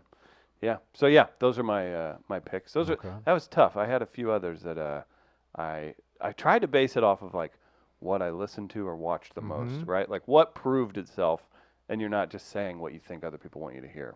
And it's re-listenable to you as well. Absolutely. Yeah. Anytime. Travis goes with Swimming pools. Kendrick Lamar. Kendrick Lamar exploded in this past decade, and he really brought back that West Coast rap flair. Like West Coast rap has always been known to being, it's very much tied to the gang culture, where Kendrick Lamar took a different perspective from the gang culture that we don't often talk about, and that's of course the fallout from gang culture in the community, and he rapped about those things. And this song Swimming Pools being that of addiction, being that of alcoholism. And that's something that just wasn't rapped about or even discussed in black music circles. And Kendrick turned it into a hit. He exploded, of course. He became a huge artist this decade. And it's just one of those songs where it's a good vibing song. It's a good song that talks about a message. And it's from an artist that I think going into the next decade will probably turn out to be maybe this generation's Jay-Z. Is there a video where, a song, music video where Kendrick goes like through LA or something like that? The only reason I'm asking is because I was explaining our picks to my friend Sean last night. And Sean's like, no, I like the one where he's going through LA and doing stuff, and it's all crazy. And so it's probably most. So then I most made West Sean Coast listen rap to videos, some more probably. Kendrick Lamar, and he's like, yeah, I still like. It's a little slow for me, but it's all right. It's all right. It's good, yeah. It's just good, just vibe and music. But Kendrick has shown himself to be perhaps one of the most premier, if not the premier rapper currently in the industry. And he's as he exploded this past decade, I'm expecting him to really turn into a bit of a legend in the upcoming decade. My song comes off a 2010 album called "The Suburbs" by Arcade Fire. Of course. The song being "Sprawl 2, Mountains Beyond Mountains." I'm not surprised by the Arcade Fire pick. I am surprised by the song. Do you think I would pick "The Suburbs" itself? Yes. I could. I mean, Sprawl 2 is the same thing, though. Dead shopping malls rise like mountains beyond mountains. Growing up in the suburbs. That's where I grew up. Yeah. It speaks to me. Arcade Fire selling at Busch Stadium? It depends on if they have... They ain't doing stadiums? Never mind. Oh, wait, Chris sorry. Sorry, go ahead. Give your reasoning. My mistake. Are they performing other concerts that year? I mean, or are they doing like the Garth tour? Brooks thing? Okay. Where are other concerts that would be in the Midwest? What if there's not any? Okay. So if there's not, like a lot of things have to go their way to sell out Busch Stadium. Could they? Yes, but it would be because things are limited in terms of what their tour dates are to where people would travel from other places to see them. That's the only way it would happen. So if they're on a regular tour, no. Then no, it's not going to happen. But I went with Sprawl 2. Also, what's the line I like? These days, my life, I feel it has no purpose. Oh, that's a tough one. Now, what about Speaks to me, too. Royce saying that Adele 21 is the one that stands out? Good album. What's the album? Is that a song? I think that's the album. Not sure. Is that the one with Hello? I believe so. Now I want to go back She's and a listen force. to Massive force.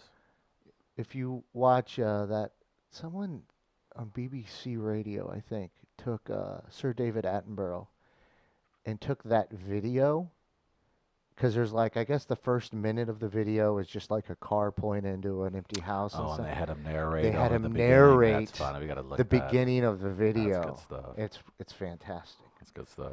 All right, so there's our songs of the decade. Now our sports moment. I'm curious to hear what Demons is. There were some really solid moments. I think I know what it is because I think it's probably mine as well. Chris's is? There it is. David Freese, Game 6 of the 2011 World Series. Of course, you had the triple in the ninth, and in extra innings, you had the game-winning walk-off home run. As I sat there conceding defeat, wondering if I was going to throw a fit or shake the Rangers fans' hands that were sitting near me, as surely that fly to right field was getting caught. The change of emotions that came over me were unbelievable. This was 2011, so a little further back in the decade, but I don't know that it gets any better than that. With the hometown guy and the stakes and then also what happened after that. Like what the hell? Well, I mean, they Historic lost that franchise. game 4 or 5 times. Yeah, They lost the game 4 or 5 times. And we focus on that moment, and like forget. we hear too, like it's a sports moment. But the setup to that moment, remembering on late August 25th, I think it was, they were 11 or 11 and a half back. Like double digits. There's like that that There's a tweet run, out there from a friend of mine that he's like, the Cardinals are done. Yeah. Yeah, and then that run at the end of the regular season, late August into September, to even get there, and everything that happened in between sets. It was just. This has been a crutch for the Cardinals executive since. Like, oh, well, look what happened in 2011. I do look at that and say, wow, that was special and that was unique. There's a reason why the word is unique that I use is because it doesn't happen very often and it's hard to repeat. And that's what makes it so special. Right. In that game in particular, I was at Larry J's off Weber Road in the border of South County, South City, watching it with the Angry Cabbie and a few other friends. And I still say, if that game goes any longer, I will not remember it. I would not have remembered it. I had too many drinks in me. There's too many shots going around to take away cigarettes being smoked. And then Freeze does that, and my friend is fireman carrying me around the bar. I had to make him put me down because I did have to pee at the time, and I was in no way to control that bladder like I should normally be able to. Understandable. But I wouldn't have remembered that game if it had gone any longer. I mean, you look at what Josh Hamilton with the home run in extra innings, what Berkman had to do. I mean, that game was lost so many times, but it was the setup to that as well. It was so much more, in the regular season that just delivered, and that was fantastic. So that was Chris's. And Chris, I had to agree with you 50% as the hometown guy. But LeBron James. Here's why, and here's why. Here's why. You have to understand this year, but I don't think people truly appreciate. In 2011, when LeBron lost to the Dallas Mavericks, this decade, it was probably the most fulfilling moment for LeBron haters. For people who said he couldn't do it, he wasn't worthy of the move, he wasn't worthy of the title. And so it was his worst moment. He's even acknowledged this recently. In his professional career, where he was at his lowest. And he said it even got to a point where he lost his love for the game. So then let's fast forward to LeBron now going face-to-face, head up, with a Golden State Warriors team that was on the verge of being the greatest basketball team of all time. They had broken the Bulls' best regular season record, and they were well on their way in a dominant series clincher, 3-1. And LeBron James went bonkers. We're talking 42 points a game. We're talking 14 boards. We're talking 8 assists. We're talking guy just went out of his mind from a 3-1 deficit with a hurt Kevin Love and a young Kyrie Irving. They rally against the fucking Golden State Warriors. I'm trying to listen to you, but Trumpy Bear's staring at me. Sorry, Trumpy Bear. Hold on, get his hair right. Thank you. But it was so improbable. And that team was so great, that Golden State Warriors team. And for LeBron to do what he did, win on the road in a Game 7 and bring in the city of Cleveland its first championship in decades. Travis is a longtime Clevelander. That meant the world to you. No, I'm saying as far as accomplishments in sports history, especially in NBA history, it is up there with, it's one of the greatest accomplishments in the sports history. 3-1 against the Golden State Warriors, the best team that had only lost 9 games in the regular season. I would have went with LeBron's challenging Daryl Morey's freedom of speech, but that's just me. Oh boy. Personally, that would mean more. Neither one of you went with the Blues winning their first Stanley Cup in franchise history. That was dope. That was really dope. It was awesome. It was really awesome. Cool to see. It was really cool to see. Oh, I'm surprised by that. Yeah, very dope. Very cool. You went with LeBron over. Yeah, I did. Sorry. Over the Blues. I don't think people understand how great of an accomplishment that was to beat that Warriors team. We're talking Steph Curry, MVP, Klay Thompson, Draymond Green. It was so bad, it forced them to go out and get Kevin Durant to beat LeBron James. You needed 3 Hall of Famers to beat one guy. That's fucking impressive. Well, somebody's got to pick the Blues Stanley Cup run. There it is. Meh, meh, meh. Glory, glory, ah. And it ain't going to be me, though. Oh. My sports moment of the decade is Snoop Dogg performing at Late Night in the Fog at Kansas basketball practice earlier this year with strippers on poles and the dog smoking a blunt. That is my sports moment of the year. That's a great Or not photo. of the decade, sorry. It's in the fog, which is even better because we know Snoop Dogg for the weed, and then it's a perfect symbol of the corruption in the NCAA and at Kansas with the throwing strippers, money. being thrown up in the air, I loved it. guys smoking a blunt. I give Gardner credit. That's a good call. That's my sports moment of the decade, because one I almost didn't remember.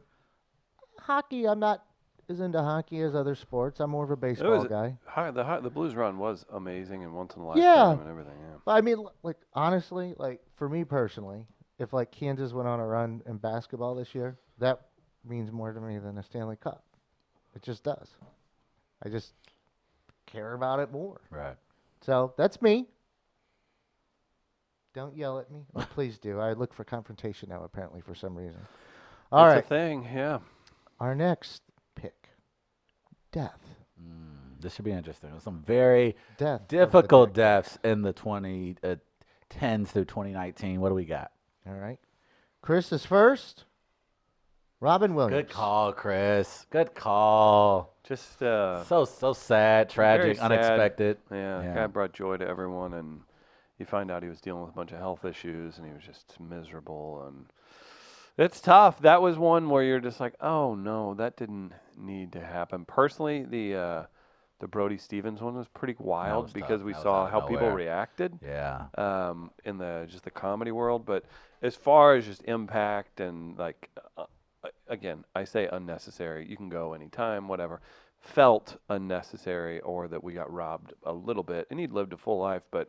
He had a ways to go. We got robbed. We definitely got robbed. It was we definitely thought we had more years of Robin Williams ahead of us, and that one hurt. That one was that was a moment where I think when it hit Twitter, I think everybody was like, all right, we got to sit down.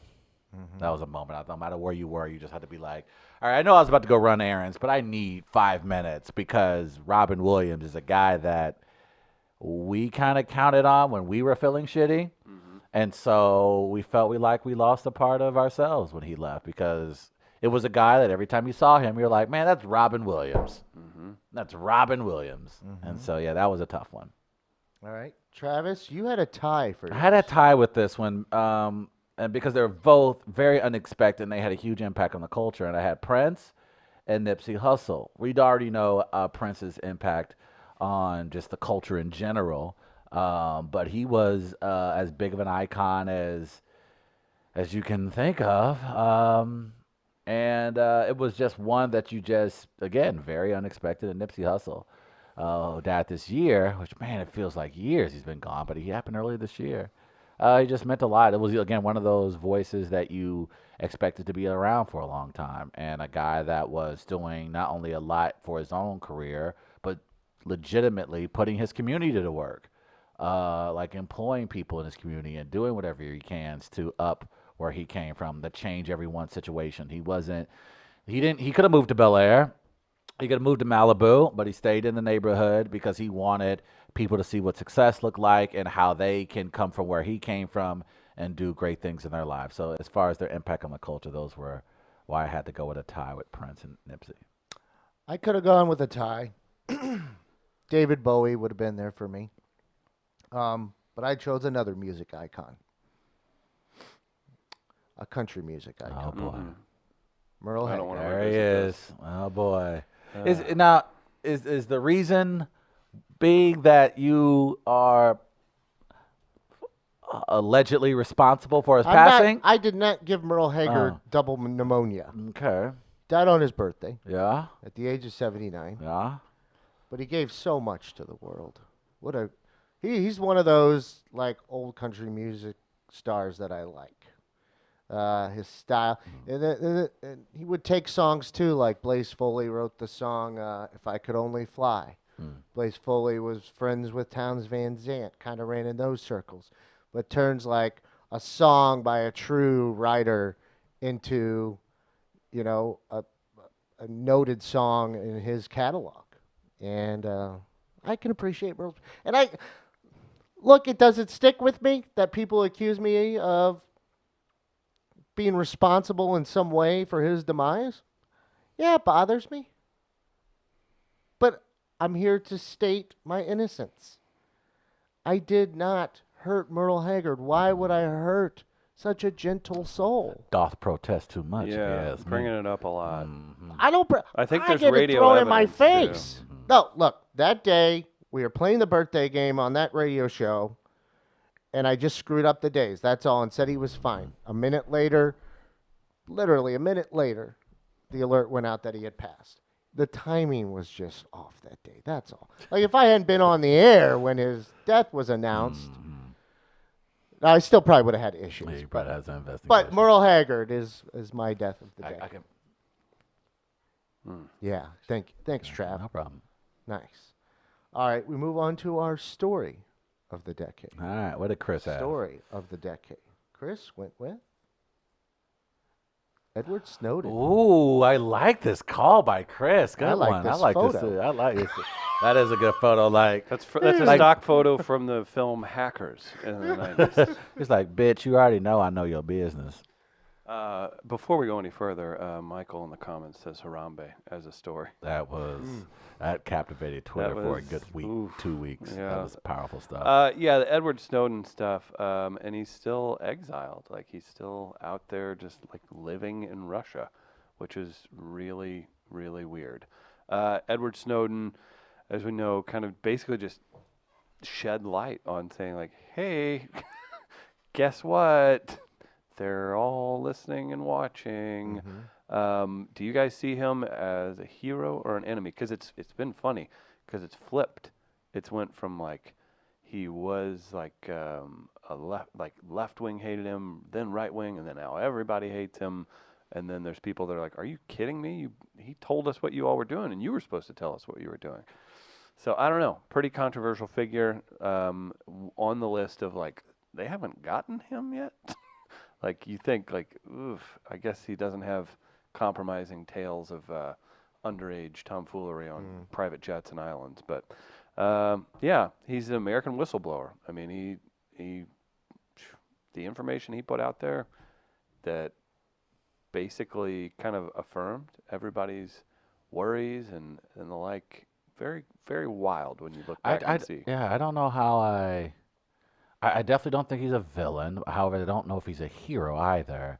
I think he exposed something that I'm happy was exposed. I think a lot of it we maybe sort of suspected, but to see it in I assumed. Yeah, but to see it in full color and the way he I don't know. I don't know if there's a perfect way to have done that.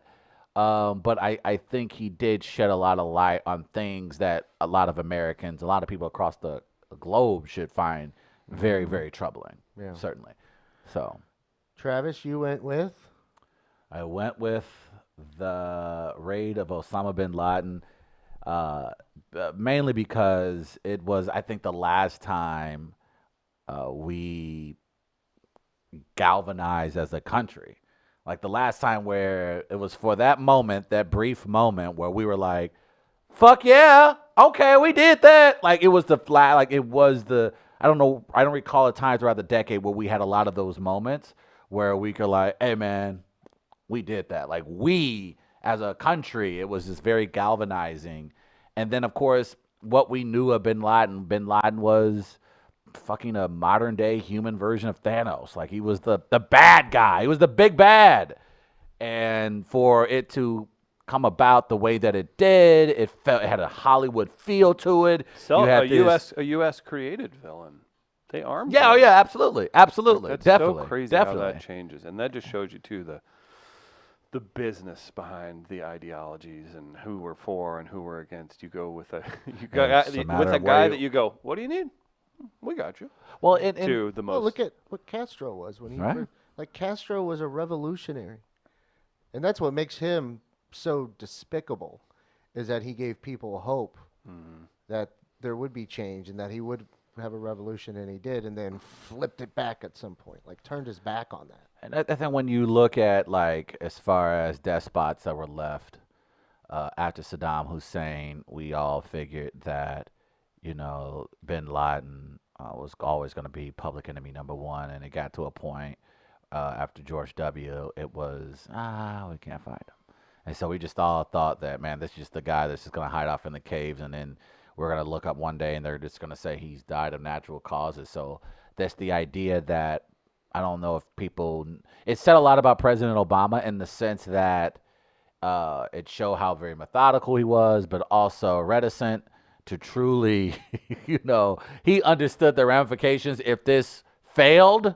So you saw a lot of the inner workings of a president at a pivotal moment in foreign policy history, and for him to pull that off and for the SEALs to do the job that they did and the intelligence agencies that were behind it, just to see America like, oh, shit, when we really get our shit together, we can do some crazy things and amazing things, and I kind of thought that story symbolized that. My story of the decade, I almost went with Pam Hupp. Thank God. Because of what's happened with it with Dateline and Keith Morrison and everything. And it'll continue into the next decade. Okay. But my story of the decade is a story we refer to as Story of the Year. Oh, Jesus Christ. Oh, Lord. Oh, boy. Like my little Post-it. I do. Eric Greitens. Me bringing down Eric Greitens. Former governor. No, you've infused my yourself. my Post-it note on the walls of the Capitol. Of all the stories we covered, certainly on the radio, what a squeamish story. It was a story that's just so right with the worst kind of people. And Greitens being just the worst kind of human being. And having to cover it, that was like just even talking about it when it was happening just felt like, God, I see that. I see that mansion at least once a week.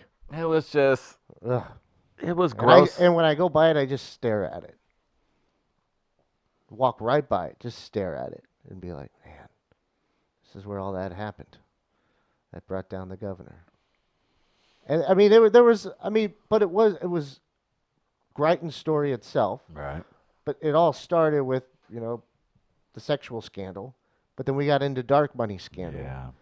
Then we also got into issues with the prosecutor and their team and what was happening there. It was like there was things upon things upon things upon things happening with this saga that I was, entrenched in watching and wanting to see what was happening with it. Like I gravitated towards that story because there were things constantly happening that weren't always tied to with what the original story was either. It was so gross. The whole thing, again, from the prosecuting standpoint to the lawyers and the defense to the.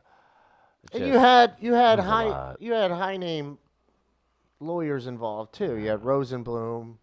You had we heard from Chuck Hatfield is a recognizable name to lawyers around the area and the state. We had lines from the lawyers that would deliver. In America, it's still okay to have cash money. You had that from Hatfield. Then, of course, you had Al Watkins. That's my favorite one, Chris. If I was into tongue-kissing men with glasses, I'd be tongue-kissing you right now.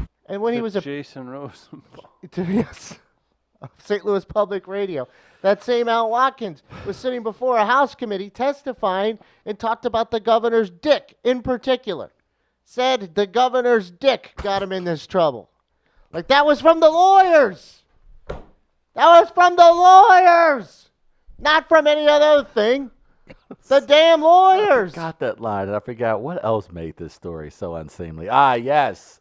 That statement that's now on public record forever. And then it all started. Remember his tenure starting with his speech. Your days are numbered. I will defeat you. I will expose your lies. I will root out your corruption. And I will see you out of the people's capital, even if inside of the statue of Thomas Jefferson, I have to throw you down the steps of the Capitol myself. That's how it all started.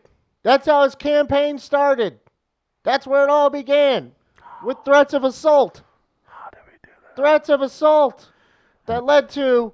Eric Greitens is a conservative warrior, and when he fights back, he brings out the big guns. Shooting guns in campaign ads. And we end with how it did. What a decade. Yeah. What a story. That was the story of the decade for me, the story of the year. And finally, we have our tweet of the decade. All right, what do we got? Our tweet of the decade. Chris's. I don't remember many. I don't remember too many tweets. And it was tough to not just go with one of Trump's that just set off the whole world or something just because of that. But I'll take care of it. I like the fact that it was like, wow, this is the age we live in. The guy that I remember talking about his shoe size in 1993, in 2000. What size does Shaq wear? 22 or something. I thought that would be something like you would know. Like I think I do. I did know. It's a size 21 or 22, something like that. It's just one of those things that dumb kids talk about. I just remember being a child and then going from that to like you'd watch him on TV maybe once a week or something to he retired on Twitter. That was just like a big turning point where I was like, oh wow, that's a thing. Yeah, where the previous decade, Mark McGuire retired via fax, I believe. There is ESPN. that. Yeah. So yeah, for me personally, I can't think of a ton. And if I would have got too far down the rabbit hole, I would have found one that somebody like retweeted or did, and or the Justine was it Justine, the woman who tweeted she going to Africa. Oh yeah. Like that one was pretty like eye opening of like what the power of your words can do these days, etc. But I just none come up a lot, so that one was most impactful. Shaq meant a lot to you in your youth.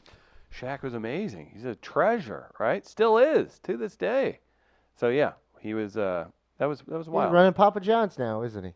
Basically, that's how I view it. He's the new face of Papa John's. Smart, bro. Play Shaq. Well done. All right, Travis, your tweet of the decade goes to @CurledBitch. Kids of 2019. When I grow up, I'm going to global warming. Face of Nicki Minaj, like I love these kind of tweets throughout the decade. They're incredibly hilarious. I think they're just so fucking funny. Classic Black Twitter. Classic, and you know how I feel about my memes. You know how I'm a big fan of the GIFs, but I like this one. This one's pretty funny because I love global warming humor. What's she saying? Oh, child? Like, Negro, please. Ain't gonna be no future. But I love global warming tweets. You had a global warming tweet over the last decade. I probably favorited or retweeted it 100 times. So, yeah, that was a beauty. Yeah, that's nice. That kind of gets to the Black Twitter communication, too. Yes. So that's why I appreciate that one. That's a funny, and it's short and sweet. When I grow up, global warming's like, bitch, please, you ain't growing. I don't think so. I don't think that's gonna. It's sad and funny at the same time, but the weather this week has been absolutely phenomenal. I'll take it. If this is global warming, I'll take it. Right, man. Yale Hollander reminding us. He says, no love for #Coney 2012. Racist as hell. Oh, that was a thing, and oh god, that did happen. And did that guy get drugged? You know, they were like, there was a story where he was nude running through the streets off his meds or something. I was like, if there was ever a case for someone getting to someone and like using the media against someone, like I was like, man, was this guy set up to look like this, or was he crazy all along? Yeah. It was the weirdest viral phenomenon. Gail's right. So strange. It was and it happened literally overnight. It was literally an overnight viral moment. Like we were like, what the fuck is going on? Why is this a thing? Like it was a very God. I don't know. I can't wait for that documentary. That documentary is going to be weird. There hasn't been one. Yeah. In my tweet of the decade, I had a tie. Covfefe. I considered that, but I did narrow it down to one person. I figured I had to. My runner-up is from Donald J. Trump. Happy Cinco de Mayo. The best taco bowls are made in Trump Tower Grill. I love Hispanics. Jesus. And then my top tweet of the decade from August 6, 2012, my birthday. An extremely credible source has called my office and told me that Barack Obama's birth certificate is a fraud. And that would lead us down a path. A very dark path, of which we're still on. Yeah, I can't believe that was the moment where, fuck. That's why it's my tweet of the decade. That guy became president of the fucking United States. And now we have a Trumpy bear. And here he is. Bear form and all. Everything that Gartner and I are afraid of. All together. All together. In one child's toy. Well, that's. Are you more afraid of the Trumpy bear or the flag? I'll think about that. Okay. Guys, that's our- been the decade. Yeah, great picks by everybody. Hope everybody enjoyed that. We need a higher love. We've got weekend coming up. We have everybody stay safe, all that good stuff. But we're gonna do shows pretty much regular next week outside of New Year's Day. So we'll be on the air New Year's Eve, all that other stuff. Just a reminder: subscribe on Midcoast's YouTube channel. Even if you don't use YouTube much, throw us some love, baby. You guys got anything else? Any shout outs? Need to say goodbye, or we'll just see you Monday. All good. All right. Big thanks to everybody once again for coming out to comedy last night. Hey, It was so JPD. fun. Hey, Lair Dog. So fun. say hi to them. And we appreciate that. Thanks to Vicky for my wonderful mug I'm using here, and to Big Mike for the Trumpy Thanks, bear. Big Mike. I think that's our shout out. Yeah. He gets it all. That's right. We're back live Monday, 8 a.m. See you then. Bye.